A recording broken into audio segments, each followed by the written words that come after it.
তো hello guys, চলে এসেছি আবার খেলার খবর চ্যানেলে বিগ আপডেট নিয়ে। তো চলো বন্ধুরা, খুব গুরুত্বপূর্ণ আপডেট নিয়ে চলে এসেছি। ফুল ভিডিওটা দেখতে থাকো, স্কিপ করবে না। স্কিপ করলে কিন্তু ভিডিওর মধ্যে অনেক কিছু মিস করবে। এবং এই খেলার খবর চ্যানেলে যারা নতুন আছে অবশ্যই এই খেলার খবর চ্যানেলটা সাবস্ক্রাইব করে পাশে থাকা বেল আইকন ঘন্টাটাকে ডং করে বাজিয়ে দাও। বেশি লাইক এবং কমেন্ট করে দাও, যাতে মোটিভেট হয় তোমাদের এই খেলার খবর চ্যানেলে আমি ফার্স্ট আপডেট দিতে পারি। তো চলো বন্ধুরা, ফার্স্ট যে আপডেটটা নিয়ে কথা বলবো, পুরোপুরি আইপিএল নিয়ে আপডেটটা দেবো। তো বেসিক্যালি আজকের আইপিএল নিয়ে যে আপডেটটা দেবো সেটা হচ্ছে কেকেআর ভার্সেস আরআর ম্যাচের বেস্ট প্লেইং 11 কিন্তু তোমাদের জানাবো। কেকেআরের কেমন প্লেইং 11 হতে পারে নেক্সট ম্যাচে। প্রথম ম্যাচে যেহেতু তারা হেরেছে এবং রাজস্থানও হেরেছে, তাদেরও নেক্সট ম্যাচে কেমন প্লেইং 11 হতে পারে সেটাই তোমাদের জানাবো। তো পরিষ্কারভাবে তোমাদের জানিয়ে দিচ্ছি। তো ফার্স্ট আমি বলতে চলেছি কেকেআরের মানে কলকাতা নাইট রাইডার্সের বেস্ট প্লেইং 11। তো ফার্স্ট হচ্ছে, তো দেখেই বলবো, আমার লেখা আছে। তো বেস্ট প্লেইং 11 প্রথমে ওপেনিংয়েই কিন্তু দেখা যাচ্ছে এখানে কুইন্টন ডিকক, এবং তার সঙ্গে কিন্তু ওপেনিং করতে নামছে Sunil Narine, Quinton de Kock, Sunil Narine. এবং 3 নম্বরে নামছে আজিঙ্কার রাহানে, মানে ক্যাপ্টেন আজিঙ্কার রাহানে। 4 নম্বরে আসছে ভেনকাটিস আয়ার, 4 নম্বরে ভেনকাটিস আয়ার। এবং 5 নম্বরে আসছে আঙ্কিশ রঘুবংশী। এবং 6 নম্বরে আসছে রিঙ্কু সিং 6 নম্বরে। 7 নম্বরে আসছে অ্যান্দ্রে রাসেল। 8 নম্বরে আসছে রামানদীপ সিং। এবং 9 নম্বরে আসছে অ্যানরিচ নটরিচ। তো অ্যানরিচ মানে স্পেন্সার জনসনকে বাদ দিয়ে আমি অ্যানরিচকে দিচ্ছি, কারণ অ্যানরিচের পারফরমেন্স ভালো হবে এটাই ভাবি।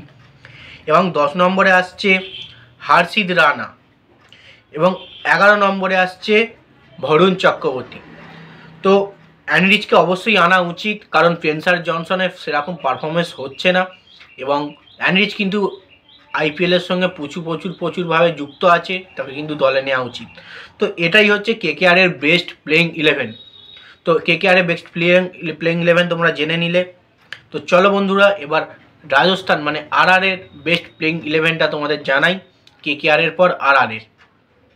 তো ফার্স্ট যেটা কথা বলবো রাজস্থান রয়্যালের বেস্ট প্লেইং 11-এর, সঞ্জু স্যামসং, তার সঙ্গে কিন্তু যশস্বী জয়সওয়াল, এরা দুজন কিন্তু ওপেনিং করতে আসছে। এবং তারপরে কিন্তু আসছে 3 নম্বরে নিতেশ রানা। তারপরে 4 নম্বরে আসছে জুরেল। 5 নম্বরে আসছে রিয়ান পরাগ। 6 নম্বরে আমরা দেখতে চলেছি হেডমায়ারকে। 7 নম্বরে হাসারাঙ্গা। 8 নম্বরে চোপড়া আর্চার। 9 নম্বরে থিকসানা। 10 নম্বরে সন্দীপ শর্মা। 11 নম্বরে আকাশ মাদওয়াল। তো এটাই কিন্তু রাজস্থানের বেস্ট প্লেইং 11 হতে চলেছে কালকের ম্যাচে। এর যে প্লেইং 11গুলো তোমাদের বললাম কেকেআর এবং রাজস্থানের, এটাই কিন্তু তাদের বেস্ট প্লেইং 11 হতে চলেছে। তো বেসিক্যালি কেকেআরের বদল অবশ্যই আনা উচিত ছিল, এবং দুটো দলের যদি ইম্প্যাক্ট বলা হয়, কেকেআরের কিন্তু আমি যদি বোলিংয়ের দিক থেকে বলা হয় তাহলে কিন্তু অবশ্যই বলবো আমি নেক্সট ধাপে যদি কোনো ব্যাটারকে বসাতে হয়, তো রঘুবংশীকে বসিয়ে ইম্প্যাক্ট হিসেবে মায়ান মার্কান্ডেকে নিয়ে আসা উচিত।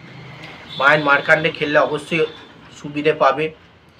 এবং তার সঙ্গে কিন্তু আমরা পেতে চলেছি রাজস্থানের যদি কাউকে ইম্প্যাক্ট নিয়ে আসে, তাহলে তাদের মনের মতো যে কোনো একটা প্লেয়ার নিয়ে আসবে। রাজস্থানের ব্যাপারটা আমি বলতে পারছি না, প্লেইং 11 বলেছি তো নিয়ে আসবে। তো যাই হোক, এই আপডেট ছিল। ভিডিওটা যদি ভালো লেগে থাকে লাইক কমেন্ট শেয়ার সাবস্ক্রাইব করে পাশে থাকো। চলো বন্ধুরা, বাই। নেক্সট ভিডিও আবার দেখা হচ্ছে।